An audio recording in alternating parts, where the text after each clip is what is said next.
Hello, guys, and welcome to this week's episode of the Limitless Landscapers podcast. How are you? All I can say is today I'm talking about Dave.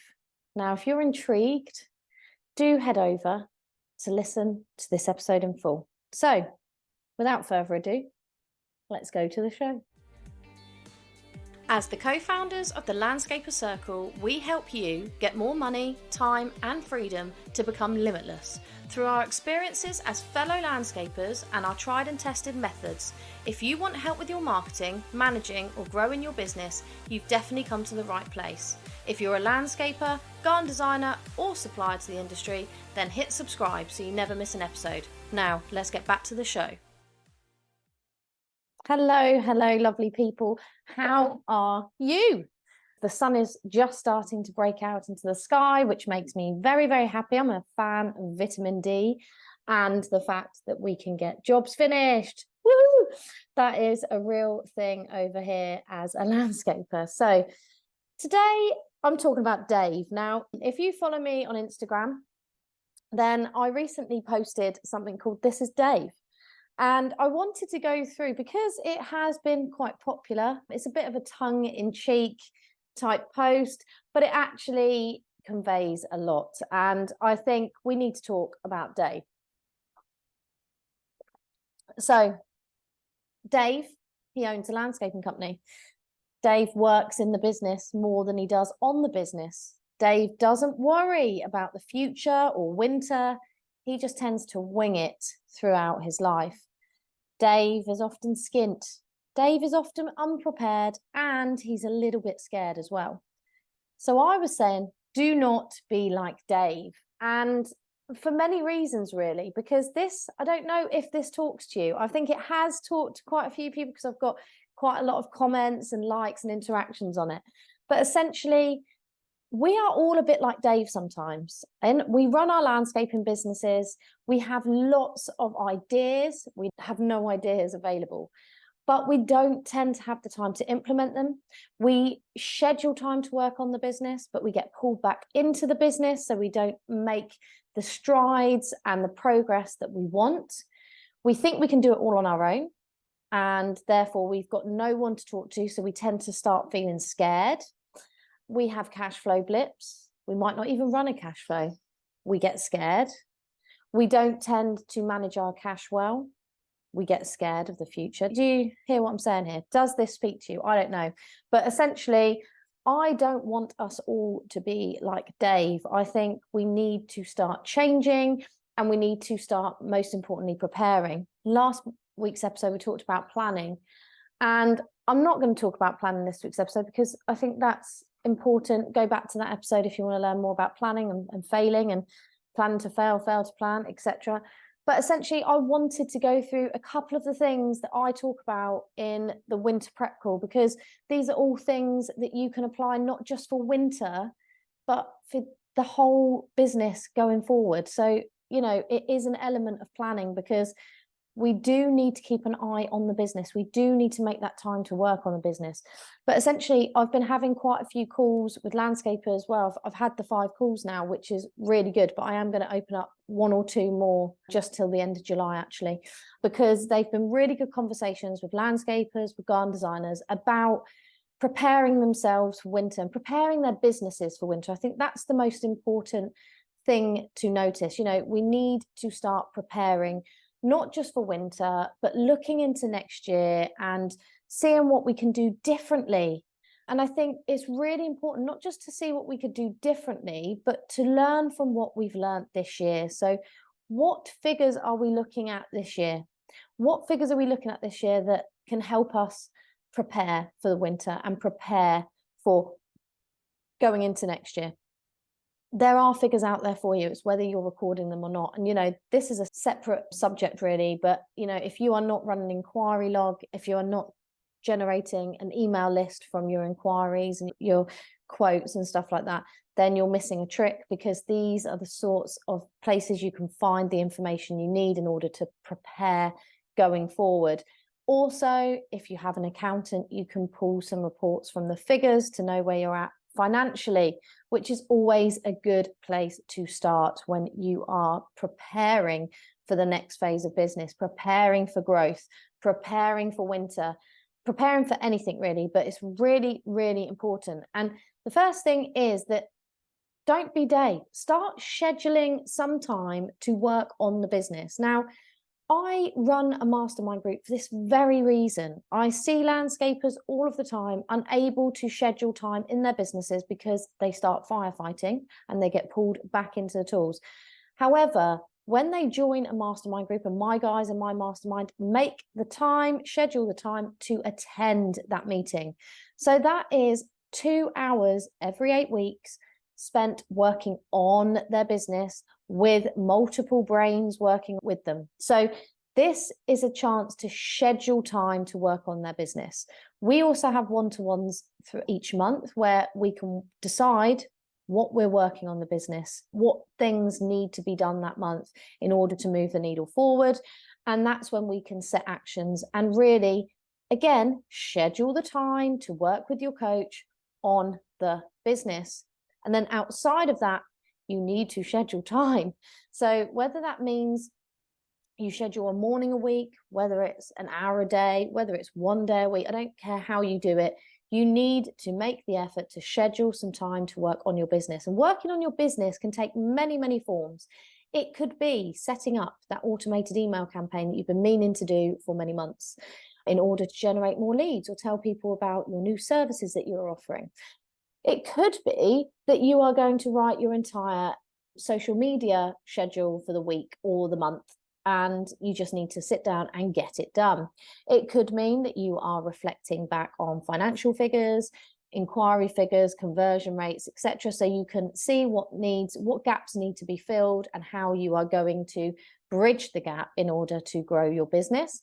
It could be that you sit there and work through your cash flow forecast if you do one, and I urge you 100% to get one of those done if you haven't already.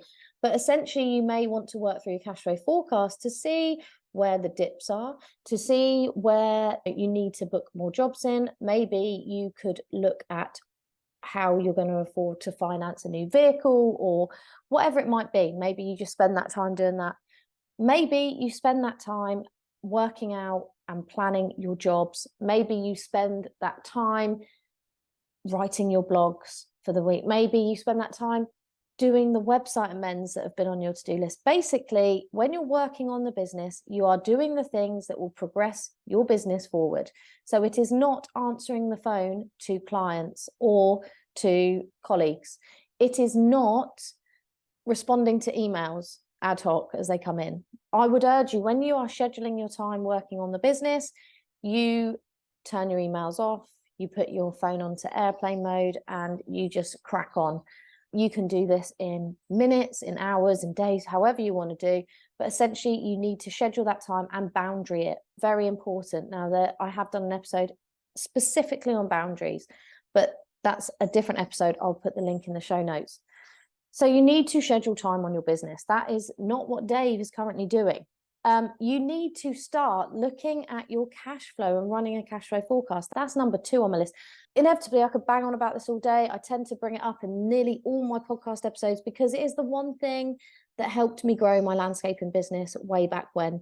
It's been the one thing that has saved me from insolvency. It has been the one thing that has helped me make good decisions in business. It has been the one thing that has saved my business multiple times, because the cash flow forecast is a way for you to see the money going in and out of your business in real time. You are not waiting for management accounts from your accountant. You are not delayed because you're waiting on an accountant to put the figures in. It is your cash flow forecast. You run it yourself. So I could talk to you more about that. If that's what you're interested in and you have no idea where to start, do drop me a DM and we can book in a free call and I can go through cash flow with you.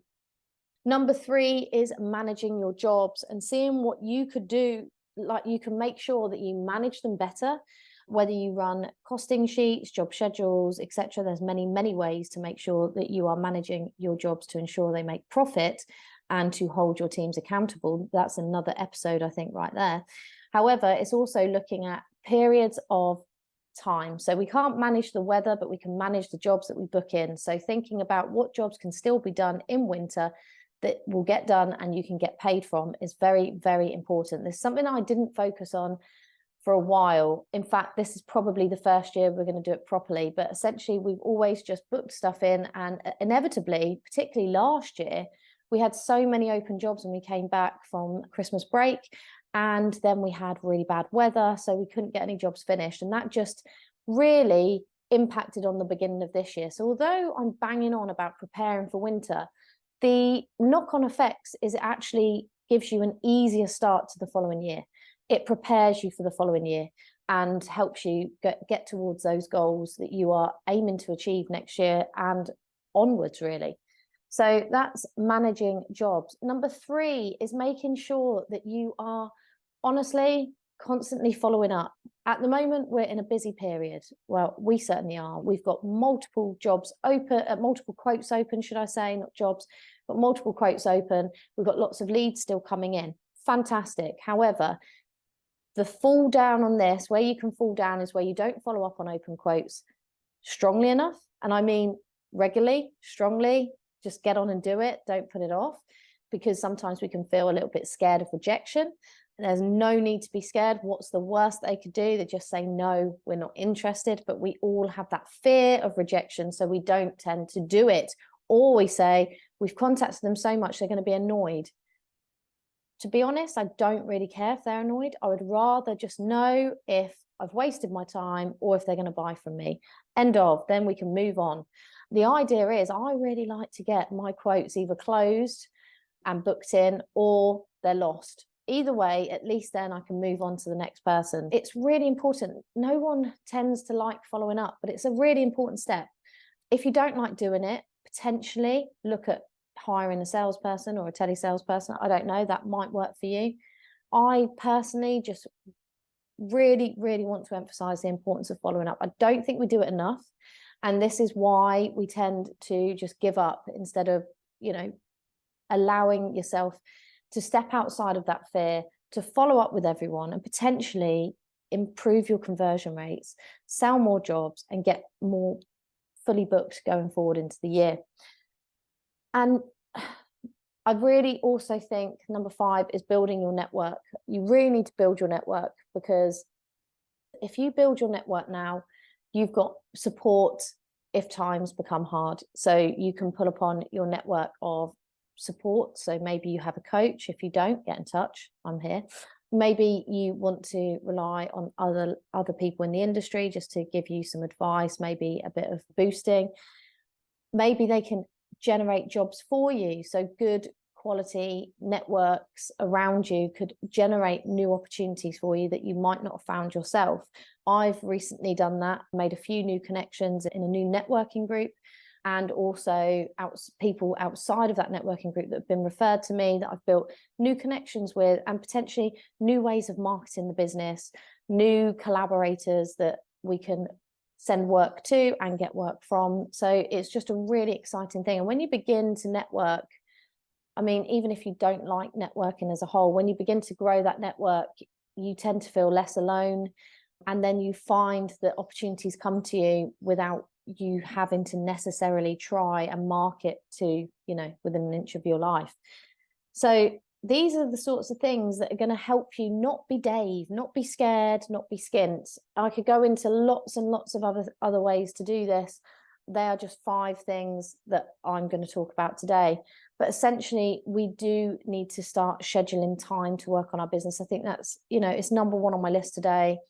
And it has to become number 1 for you, because we could put all this off all of the time. But in effect, you're just going to do the same as you've always done and be in the same place that you always have been. Nothing will change until you choose to change. There's also what I want to mention to you guys is the energy. You can do all of the stuff. You can do all of the things. But if your energy isn't there, if your energy isn't right, then you are not going to get the sales and get the results that you need to move your business forward. If you're in a negative state of mind, if you're believing that you've tried everything and it's all failed, it will probably continue to fail. If, it's all about elevating your energy. We are all energy, and we need to keep elevating ourselves in order to attract more abundance into our life. At the end of the day, This may seem a bit woo to you, but science is we are all energy. Everything is energy. You attract what you put out, fact. And essentially, you can either live your life in the space of lack and negativity. So you believe everything is crap, life is shit, everything's going wrong. You know, you never have any money, you never have any time. You know, I just want to get the violin now. So you can either live in that space of lack, negativity, fear, or you can choose to live in the space that I prefer to occupy, which is abundance and love and fun and positivity. So if you come from that space of feeling that everything's going to work out, there's enough money for everybody. There really is.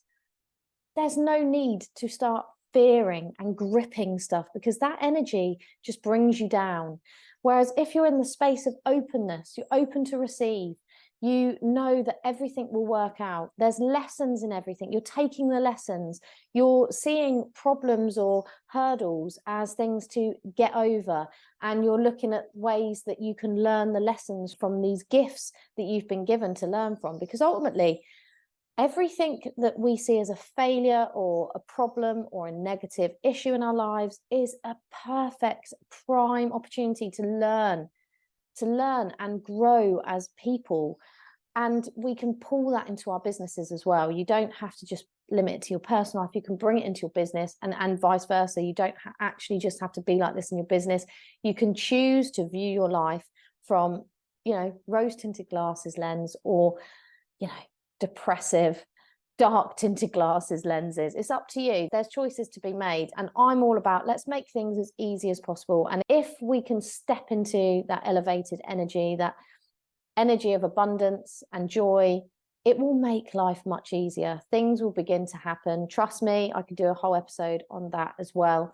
But essentially, we all need to be mindful and conscious of how we are showing up each day. So it's not just about the things that we can do that are practical, that I've just gone through 5 things. I have another 3 things on my list that I could go through. But essentially, it's about how you show up for that. A prime example, if you're trying to sell your job and you're desperate because you haven't got any work booked in, you're scared, you're frustrated because they're questioning the pricing, then you're going to suck the life out of that situation, and you're probably not going to get the sale because you're gripping it so tightly. If you approach it in a way that everything will be as it should be, they will want what you are offering, because why wouldn't they? It's such a great thing. You're going to change their garden space so they can enjoy it. You know, you sell the dream, you believe wholeheartedly in the dream, because belief is a major, you know, sticking point here. You need to believe that is what you are selling. You need to have the passion behind it. You know, they're going to buy into that, and they're going to buy into that elevated energy that you bring. So yes, you're not going to sell every single job, but if you show up like that, your life begins to get better naturally. It's just the way it is. You need to step into an energy of, you know, a higher energy than you're at. You need to make sure you're not feeling like Dave. You're not unprepared, you're not skint, and you're not stuck, and you're not feeling that the pulling down. You know, it pulls you down, drags you down. You need to be feeling more free and more abundant, and step into that energy, and then you'll take action from that energy, which means you're bound to take better action. Your emails will, you know, hit the right nerve with your clients more if you're writing from that level than you are the negative. I'm going off into a woo-woo tangent, but essentially you need to think about how you show up. And if you show up in the right way, great things will happen. So that's it for today. I will be back next week with another episode of the Limitless Landscapers podcast.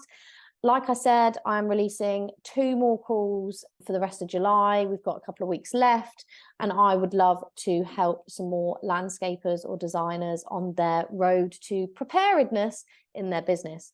So if you want one of those, just drop me a DM. I'm pretty sure they're going to go pretty soon. And yes, let me know if you need any help, and all the links to everything I've talked about is in the show notes, and any other previous episodes, etc. And I want to wish you a wonderful, wonderful day to enjoy and step into the new you, the higher level you, the elevated person that you can be. I know it. And I will see you next week.